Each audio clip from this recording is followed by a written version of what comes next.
የስድስት ቀን ጦርነት ሽንፈት።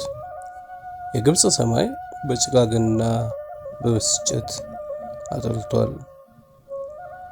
ሀገሪቷ ተስፋ ጨርሳለች። ነገር ግን ግንቦት 21 ቀን በ1968 እንደ አውሮፓውያን አቆጣጠር በምሽት ላይ በካይሮ ዳርቻ የምትገኝ የዘይቱ መንደር ውስጥ አንድ የማይታመን ክስተት ተከሰተ። የአውቶቡስ ጋራጅ ሰራተኞች የቤተክርስቲያን ጉልላቱ ላይ አንድ ነጭ ምስል አይተው መጀመሪያ ራሷን ልታጠፋ የተነሳሳች ሴት ናት ብለው ደነገጡ። ነገር ግን ጥቂት ደቂቃ ሲቆዩ ምስሏን ወደ አየር መውጣት ሲጀምር በአካባቢው የነበሩ በሺህ የሚቆጠሩ ሰዎች፣ ክርስቲያኖች፣ ሙስሊሞች፣ ሳይንቲስቶች ጭምር በዓይኖቻቸው ማየት ጀመሩ። ነገር ግን መላው ዓለምን ያስደመመው ታሪክ ሆኖ ተመዘገበ። ይህ በሺህ የሚቆጠሩ ሰዎች በአንድ ያዩት ምስል የጅምላ ቅዠት ነበር ወይስ የፈጣሪ መገለጥ? ዛሬ የዘመናችን ታሪክ እጅግ ምስጢር ሆኖ በዘመኑ መገለጥ ዙሪያ እስካሁን ያልተነገረውን እውነት አብረን እንፈትሻለን። ቪዲዮውን እስከ መጨረሻው ተከታተሉ፣ ምክንያቱም መጨረሻ ላይ ምንነግራችሁ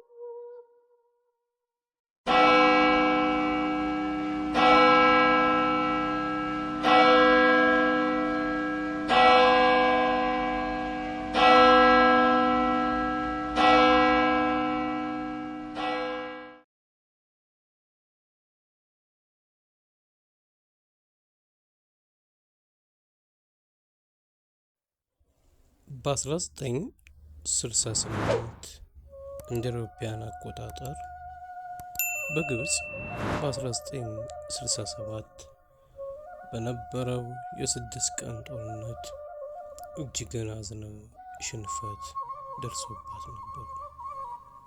ሀገሪቷ መንፈሳዊ እና በስነ ልቦናዊ ወድቃ ውስጥ ነበረች። ህዝቡም ተስፋ ቆርጦ ግራ ተጋብቶ ልክ በዚህ ጨለማ ጊዜ ውስጥ መገለጥ ተጀመረ።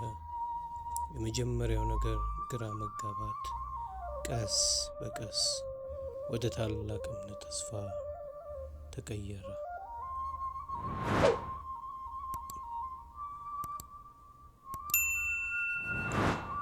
መገለጧ ለተከታታይ ምሽት ቀጥሏል።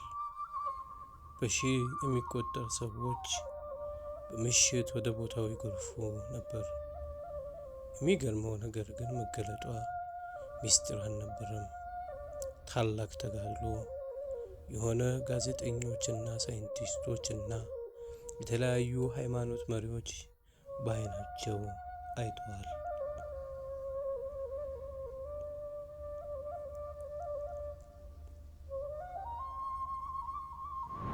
በቦታው የነበሩ ሰዎች ሲገልጹልን በእሷ ልክ እንደ ብርሃን ትንቀሳቀስ ነበር። አንዳንድ ጊዜ እንደ ርግብ የመሰለ ብርሃን በአካባቢ ይበራ ነበር። የመገለጧ ድባብ እጅግን ሰላም የሰፈነበት ነበር። ምንም አይነት ድምፅ አይሰማም። ነገር ግን ሁሉ ሰው የተለየ መንፈሳዊ መረጋጋት ይሰማው ነበር። መንግስትም በቦታው መብራት በሙሉ እስከ ማጥፋት ድረስ ነበረ።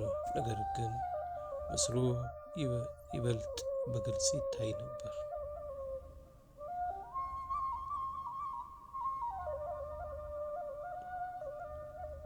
የግብፅ ኦርቶዶክስ ተዋሕዶ ቤተክርስቲያን የፓትርያርኩ ጽሕፈት ቤት በጉዳዩ ላይ ጥናት አድርጎ መግለጡን እውነት መገለጧ እውነት መሆኑን አረጋገጠ። የግብፅ መንግስትም ቢሆንም በጊዜው የነበሩት ፕሬዝዳንት ጋማል አብዱ ናስር ቦታው ድረስ በመሄድ ክስተቱን በዓይናቸው ተመልክተው ይህን መገለጥ የሀገሪቷ ውስጥ የነበረውን የመከፋፈል ስሜት ቀይሮ ሙስሊምና ክርስቲያን በአንድነት እንዲሰበሰቡ አድርጓል።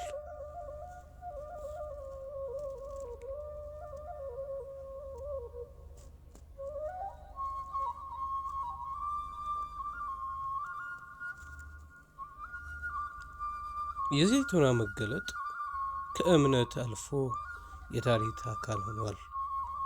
ከብዙ ዓመት በኋላ ቢሆንም ሰዎችም አሁንም ይህንን ክስተት ምስጢርና በማድነቁ ያስታውሳሉ።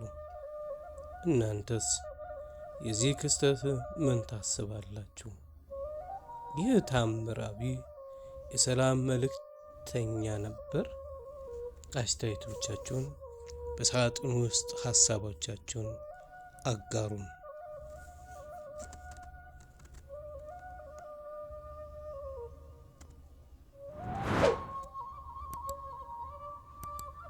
ውድ የሐመረ ሰማዕት ቤተሰቦቻችን በቪዲዮ ከወዳጆቻችሁ ላይክ በማድረግ እና ሌሎችን በማጋራት እንድትደግፉን እንጠይቃለን። ለተጨማሪ ታሪክ እና መንፈሳዊ ቪዲዮዎች ቻናል ሰብስክራይብ በማድረግ አድርሱን። በቀጣይ ቪዲዮ እስከምንገናኝ ድረስ በሰላም ቆዩን። ድንግል ማርያም ሀገራችን ኢትዮጵያ ሰላምን፣ ፍቅርን፣ አንድነትን ታደርግልን። ወስብሐት ለእግዚአብሔር።